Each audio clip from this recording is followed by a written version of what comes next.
What is also very important to emphasize, when you are listening to the presentation of your partner or opponent, your colleague, just think about the question which you would like to ask him or her.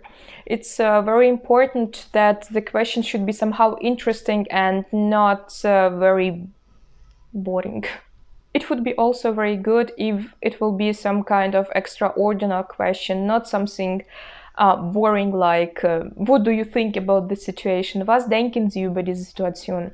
What I can recommend in this situation? Ask if the person use those knowledge which she or he was talking about in his or her presentation in his or her everyday life. Yeah, if you're talking about Umweltschutz oder Mülltrennung oder Tierbehandlung.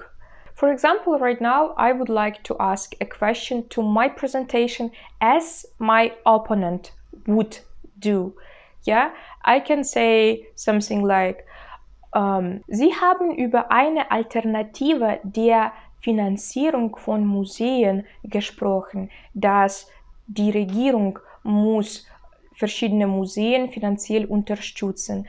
Und können Sie vielleicht andere Optionen nennen, zum Beispiel wenn die Regierung kein Geld davon hat? Was kann man in diesem Zusammenhang tun? So I'm not talking about something boring like mögen Sie die Museen oder welche Museen sind Ihre Lieblingsmuseen? So in this situation, it's really very important to ask really extraordinary questions. Just like find some kind of mini topic and make a very nice, extraordinary, interesting question. And also in the third task, you are going to create the comment to the presentation of your partner. It's also very important to make one before and learn it. Which comment I would like to choose? I'm always saying this phrase.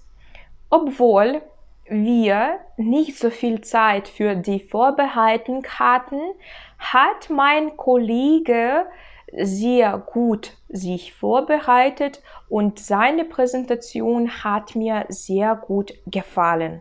So it will sound like, although we didn't have so much time for the preparation, but in general I really liked the presentation of my partner and it was interesting.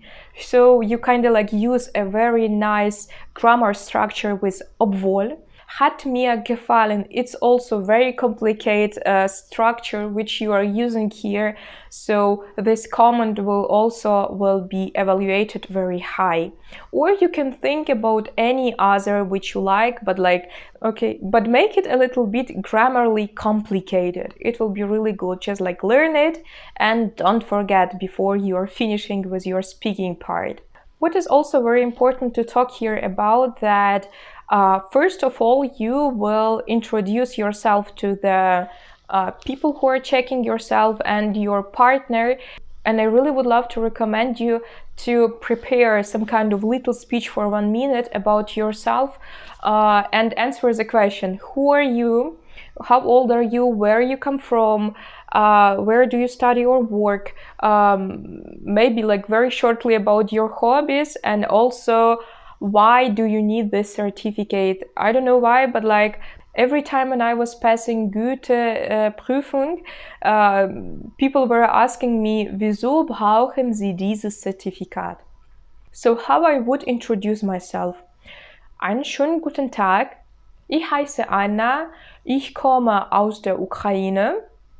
Ich bin 25 und ich lerne Deutsch seit 3 Jahren. Ich mag lesen und Gedichte schreiben. Für mich deutsche Sprache ist sehr schön und ich kann sagen, dass ich mich in diese Sprache verliebt habe. Ich brauche Goethe-Zertifikat B1, weil ich weiter mein Studium in Deutschland fortsetzen will. So that's basically it. Everything I wanted to talk with you about. So speaking you are making in couples, there are basically mostly only 2 people, but like sometimes if there are not enough people, they can make 3 of them or only 1 of them. but mostly it's a couple. How long will you be waiting for this depends on which letter your surname starts, because the queue has an alphabet order. So if your surname starts with A, B, C, just like don't go somewhere far away, because you will be passing this exam very fast. But like if your surname starts on T, Z, I don't know, it may take about 2 hours of waiting. So you have enough time to drink some coffee, breathe the fresh air, and concentrate yourself. Maybe repeat some phrases or idioms, and I don't know, talk to your friends or call somebody from your family. Sometimes it's very hard to wait, but it's very important to be calm in this moment. When your time has come, then you and your partner are going to the room, and you spend there 10-15 minutes for the preparation. 10-15 minutes you have for all 3 tasks. So I would recommend you to learn the 3rd task before, so you can spare some time. About the first task, I really don't know how you can prepare yourself, because it's a dialogue, like everything can happen. You cannot know the phrases of your partner, but maybe just like basic phrases you can, of course, write down. And what is really very important, it's your presentation. Here you should really try your best. It would be very cool if you will write everything down, but just like try not to read. Just like try not to read too much. If you forgot something, just look down, read the phrase, find the thought you ended on, and then look straight in the eyes of the person who is checking your language skills, and just continue. So basically that's all. I hope this video was very interesting for you, and if you have any additional questions, just feel free to ask. I'm always here for you, and for the next time I would like to talk about another part of Goethe-Zertifikat B1 Sprachprüfung, und das ist Schreiben. I would love to invite you to my Instagram page. I can promise it will be useful and interesting for you, because I am trying to post very nice phrases, words, which can be very good for your exams, so just don't hesitate to visit it. As I said, it's new, but I really hope that with your help it will get a lot of followers, and a lot of people will discover all of the beauty of German language. I wish you to have a nice day, and see you very soon. Goodbye!